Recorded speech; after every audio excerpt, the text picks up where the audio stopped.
Assalamualaikum warahmatullahi wabarakatuh. Perkenalkan, nama saya Rifki Aulia Rahman, mahasiswa Universitas Pendidikan Indonesia, program studi Pendidikan Tata Boga dengan nomor NIM 2007524. Pada kesempatan kali ini, saya akan memenuhi tugas mata kuliah Pendidikan Pancasila yang diampu oleh Bapak Supriyono SPD MPD dan Ibu Imas Kurniawati MPD dengan pembahasan urgensi Pancasila sebagai pandangan hidup dan dasar negara. Sebelumnya, kita harus mengetahui apa itu urgensi. Urgensi merupakan hal yang penting.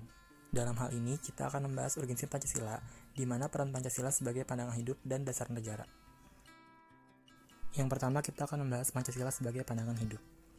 Dalam hal ini, Pancasila menjadi kepribadian bangsa yang nilainya bersifat nasional, yang mendasari kebudayaan bangsa. Maka, nilai yang bersifat nasional merupakan perwujudan dari aspirasi atau cita-cita bangsa. Pancasila sebagai pandangan hidup memberikan arah hukum yang berlandaskan kepada nilai ketuhanan, kemanusiaan, persatuan, kerakyatan, dan keadilan. Landasan dan dasar yang ada pada nilai tersebut berarti mengacu pada sila-sila yang terkandung di dalam Pancasila. Yang kedua, kita akan membahas Pancasila sebagai dasar negara.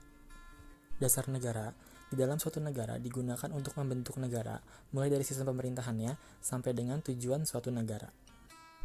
Maka dari itu, dasar negara dijadikan acuan sebagai jalan yang ditempuh untuk mewujudkan tujuan suatu negara. Pancasila sebagai dasar negara di Indonesia menjadikan Indonesia sebagai negara kesatuan berbentuk republik.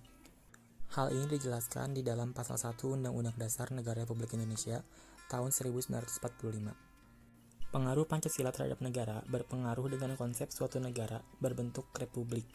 Bentuk tersebut sejalan dengan sila kedua dan sila keempat dalam Pancasila, yaitu konsep negara hukum yang demokratis di mana kedaulatan berada di tangan rakyat dan dilaksanakan menurut Undang-Undang Dasar.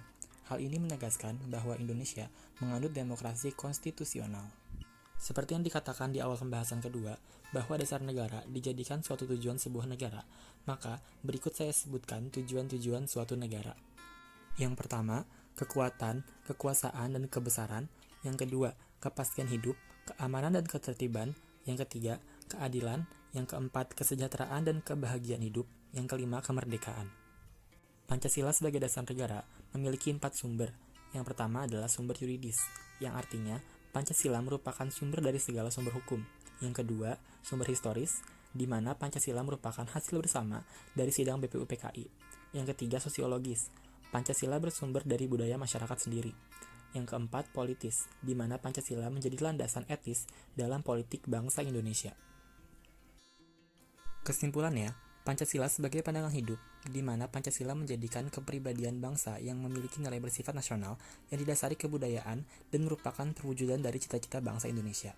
Kemudian Pancasila sebagai dasar negara mempengaruhi bentuk negara Indonesia mulai dari sistem pemerintahannya sampai dengan tujuan negara Indonesia, di mana Pancasila sebagai dasar negara menjadikan Indonesia berbentuk sebagai negara demokrasi konstitusional. Sekian pembahasan materi yang dapat saya sampaikan, semoga bermanfaat dan dapat dipahami. Bila ada salah kata dan ucapan mohon dimaafkan, kurang lebihnya mohon maaf. Terima kasih. Wassalamualaikum warahmatullahi wabarakatuh.